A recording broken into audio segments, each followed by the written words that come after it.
രുചികരമായിട്ടുള്ളൊരു കൊഞ്ച് മസാല നമുക്കൊന്ന് കണ്ടാലോ. 1 കിലോ കൊഞ്ച് കിട്ടിയിട്ടുണ്ട്. നല്ല ഫ്രഷ് കൊഞ്ചാണ്. നന്നായിട്ട് കഴുകി വൃത്തിയാക്കി എടുത്തിട്ടുണ്ട്.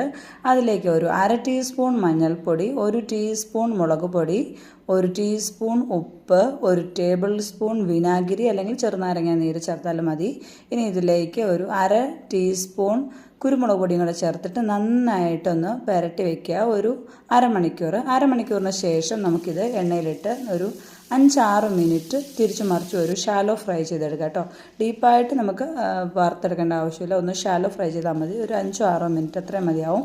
ഇപ്പോൾ ഇത് ഫ്രൈ ആയിട്ടുണ്ട്. നമുക്കത് മാറ്റി വയ്ക്കാം. അതിൻ്റെ ബാക്കിയുള്ള എണ്ണയിലേക്ക് തന്നെ 1 table spoon ginger garlic paste ചേർത്ത് കൊടുത്തിട്ടുണ്ട്. അതിലേക്ക് ഒരു 30 ചെറിയ ഉള്ളി ചെറുതായിട്ട് ഒന്ന് 2ആയിട്ട് കട്ട് ചെയ്തിട്ടുണ്ട്. അതുകൂടെ നമുക്ക് ചേർത്ത് ഒരു തണ്ട് കറിവേപ്പിലയും ഇട്ട് നന്നായിട്ട് ഇളക്കി കൊടുക്കുക. ഇനി അതിലേക്ക് ആവശ്യത്തിന് ഉപ്പൂടെ ചേർത്ത് വീണ്ടും ഇളക്കുക. ചെറിയ ഉള്ളിക്ക് പകരം സവാള എടുത്താലും മതി, പക്ഷേ ചെറിയ ഉള്ളിയാണ് ടേസ്റ്റ് കൂടുതൽ.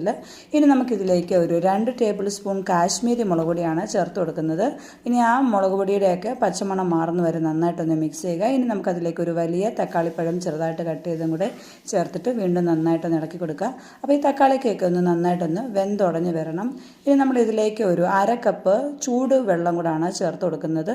ഇനി ഈ വെള്ളം നന്നായിട്ട് ഒന്നുകൂടെ ഒന്ന് തിളച്ച് മസാലയൊക്കെ ഒന്ന് തെളിഞ്ഞ് വരുമ്പോൾ നമുക്കിതിലേക്ക് നേരത്തെ ഫ്രൈ ചെയ്ത് വെച്ചിരിക്കുന്ന കൊഞ്ച് ഇട്ട് കൊടുക്കുക. എന്നിട്ട് വീണ്ടും ഇത് നന്നായിട്ടൊന്ന് മിക്സ് ചെയ്ത് അടച്ച് വയ്ക്കുക കേട്ടോ. ഒരു 5 മിനിറ്റോളം അടച്ച് വെച്ചാൽ മതി. ഓൾറെഡി നമ്മുടെ കൊഞ്ച് കുക്കായിട്ടുള്ളതാണ്.